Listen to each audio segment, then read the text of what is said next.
Hope you're having a good week. This week's Parsha is Parshas Noach. And we're first introduced to the character Noach at the end of last week's Sedra, at the end of Bereshis. Hashem has finished creating the world, and we're now 9 generations down, and he's realised the world's in a very, very bad state, and they're completely corrupt, they're not behaving. And at the end of last week's Sedra, Hashem's already thinking to himself, this is really not going well. And then we hear that Noach is born, and Noach is the 10th generation from Adam. But actually, to put this Noach story into context, it's interesting to note that Noach's father, Lamech, was actually born before Adam Harishon died. So if you think about it, this generation that Noach was born into, who are completely corrupt, they weren't like that because, like us, maybe we sometimes have our doubts and we're not entirely sure 100% of what the right thing is to do, and does Hashem really exist? They knew Adam Harishon. He must have been famous. He was the first man. They knew he had no parents. They heard firsthand from him that Hashem had created him, that he created the whole world. They didn't have any doubts. They were just corrupt. And Noach's born into this generation, and he is a complete individual. He's the first guy that Hashem's like, okay, I like this guy. And he says Noach's a tzaddik. He describes him as a tzaddik. He says it says Noach found favor in Hashem's eyes, that he walked with Hashem. And Noach made a life choice to be different to everyone else around him and to be really strong in his belief. So when Noach is 480 years old, Hashem appears to him and tells him, I've really had enough of this. I'm giving them 120 more years to get their act together, and otherwise I'm bringing the most humongous flood. I'm going to destroy the world, and you're going to be the only guy that I want to keep on, you and your family. So you should start building a teva. And Hashem describes to him exactly what this teva should look like. He describes what it should be made of, its dimensions, and Noach gets to work straight away. Now, bear in mind, this guy Noach, he's at the time 480 years old. Eastern Europe hasn't yet been invented, so there were no builders to help him. He was doing this by himself. He had no machinery, he had no electrical tools. And the dimensions of this boat were huge. It was half the size of the Titanic. It was a tremendously big job. Now, I'm not sure what I find more incredible, that a guy of 480 years old could build that boat, that size, single-handedly, and it could withstand the biggest storm known to mankind. Or that his wife Naamah let him do this for 120 years without putting a stop to it. I mean, she must have been the most patient wife ever. Remember, this is in the days before the I've got to go to Mincha excuse had been invented. So he came up with an even better one. For 120 years, every time she asked him to do something, I'm really sorry, Naamah. Hashem himself has asked me to build this boat, and I can't stop until it's done. It's the best excuse ever. Genius. Anyway, joking aside, I'm sure she really was a very special lady. And she had a great deal of emunah, as did Noach. To have that level of faith that something's going to happen in 120 years' time, and to work towards it for all that time. But he believes it, even with the whole world mocking him. So that's really amazing. So finally it happens. Noach is now 600 years old, and he's told to enter the teva with his family. His wife, he's got 3 sons now, Shem, Cham and Yafes, and their 3 wives, because the flood's about to begin. So they go in, Hashem himself personally seals it, so that's airtight, watertight rather, and they literally spend their next year, it was a whole year they were in there, trapped in this boat, and it must have been absolute torture. They had the whole world around them being destroyed, everything that they knew, everyone that they knew. Remember, everyone that they knew at the time was basically their family. They were all like first cousins, second cousins, third cousins. They all lived in the same place. They all knew each other. And everything was being destroyed around them. They were in there for a year. It's like a whole year of lockdown. There was no Netflix. There was no electricity. There was no Deliveroo to break up the monotony. They had to hand cook every meal themselves from scratch. And they had all those millions of animals to feed. Can you imagine what a huge job it is to feed all those animals? And then there was a waste. They had to, muck out all those animal cages day after day. And all the rubbish had to go onto the floor below. I can imagine Mama having something to say about that. Noah, you spent 120 years building a boat and you didn't think to put in a rubbish chute? Come on. Now, we hear people saying at the moment that, life as we know it is over and the whole world's changed and it's really so different for us now.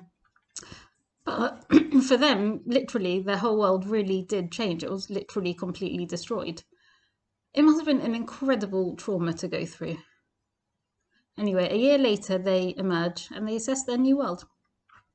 And it's interesting to see the aftermath of all this. Because, at the moment, we're all talking about, what effect this is having on everyone's mental health and how everyone's coping with this lockdown. And really, if you think about it, what they went through was much more traumatic than what we're going through at the moment. So how did each of them respond? So Noach himself, at this point, comes out of the teva and decides he needs a vineyard, which I totally hear. That man's been through a lot. Get the guy a drink. Fair enough. Unfortunately, he gets very drunk.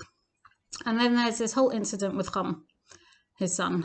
Chum finds his father drunk and naked, and rather than covering him up, he goes and publicizes it by telling his two brothers, and therefore he publicly humiliates his father. And there's various opinions in the Mefarshim about exactly what Chum did wrong, what exactly was the nature of his sin. Some say it was just that he publicly embarrassed him, best case scenario. Worst case scenario, some of them go so far as to say that Chum, or either Chum or his son Canaan, either sodomized Noach whilst he was drunk or castrated him. So that is really pretty harsh. And the Pesukim go on to say that after this, Shem straight away did the right thing. He took the lead in covering Noach up, and he didn't look, he averted his gaze, and Yafes followed suit. He joined in with what Shem was doing, and, they covered up the shame of their father. So as a result of their behavior, when Noach wakes up, he has three different reactions to his three sons. His son Chum, actually through his son Canaan, he curses Canaan for all future generations, and his curse was that he's going to be a slave to his brothers. His son Yafes, who did the right thing, he kind of just tagged along. He blesses him nicely as well. He says that he inherits most of the earth. The kind of Mediterranean Greece region is said to be descendants of Yafes. And us, we're descended from Shem.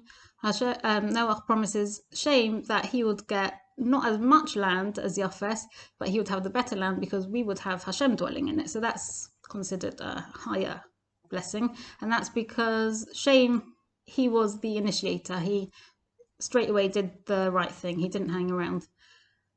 So after all this, we know that this poor long-suffering Naamah, she had to have this conversation with Shem year after year.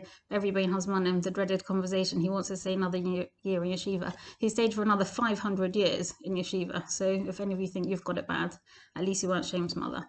And he is still in yeshiva when Yaakov, 11 generations on from him, rocks up onto the scene, and he goes to yeshiva when he leaves his parents' home. That's quite incredible. So what can we take from these three sons and their own responses to the trauma that they experienced? They'd all been through the same thing. They were all in the same boat, literally. And yet they all allowed it to affect them in different ways. So at the moment, we're on our own boat with our own lockdown dog or whatever other pets we've got at home, and whatever rubbish we have on our ground floor, our issues, our anxieties, our baggage, our worries and insecurities. And there's a flood all around us. The world is being destroyed physically, emotionally, economically, politically. And we hope to eventually get off our boat to let the waters recede, and that calm will prevail again, and that life will go back to life as we know it.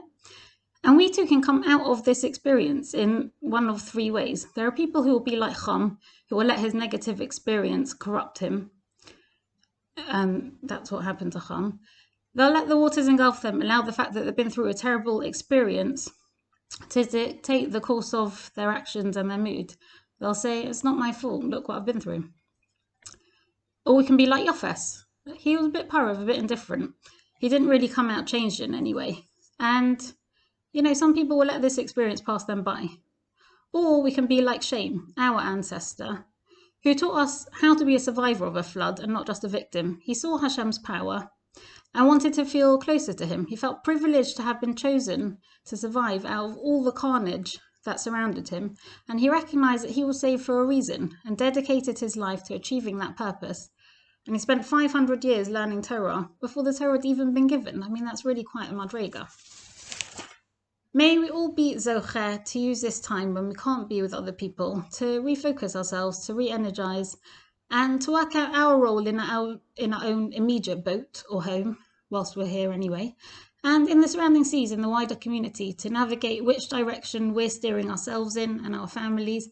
And please God, we'll all come out of it stronger and with a renewed sense of purpose and appreciating, the privilege of being able to choose to live our lives however we want to.